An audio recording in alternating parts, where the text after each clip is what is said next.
ગામ મોણવેલ છે, ધારી તાલુકો, અમરેલી જિલ્લો. અમારા અહીંયા ભોળાનાથ નું મંદિર છે અને 200 વર્ષ પહેલા રાજુભાઈ આ મંદિર છે અહીંયા, બરાબર. અને ઘણા રાજા મહારાજો અહીંયા આવી ગયા પગે લાગવા. જો મિત્રો આઝાદ થયો નતો આવડો આ મંદિર છે, જૂનામાં જૂનું ગામમાં આવડો આ મંદિર. જો મહેશભાઈ નું એવું કેવું છે, આ શિવાલય મંદિર છે, આપણે મોણવેલ ગામનું નદીના તટ પર આવેલું છે. એટલે 200 વર્ષ થઈ ગયા. આપણો દેશ આઝાદ નહોતો જો ત્યારનું સમજવા શીખ્યા ને ત્યારના અમે આવીએ છીએ. અમારા દાદા ભેગા અમે આવતા. જો આ મંદિર બતાવો તો મિત્રો, અંદર બતાવો શિવાલય. આ મંદિર છે અંદર ને આ બસ મસ્ત મંદિર છે અને ફરતી બાજુ નદી છે.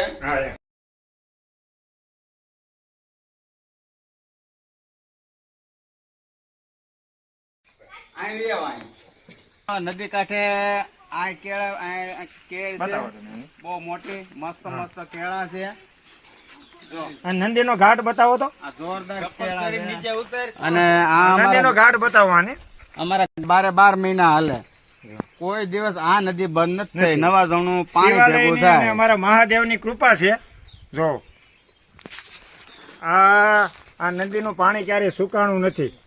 જો નદી આ એક અલગ આનંદ છે આનો. અહીંયા માછલીઓ અને લોકો વસ્તુ લાવે છે અને જોવો તમે ખવડાવે છે આ ઘાટ ઉપર.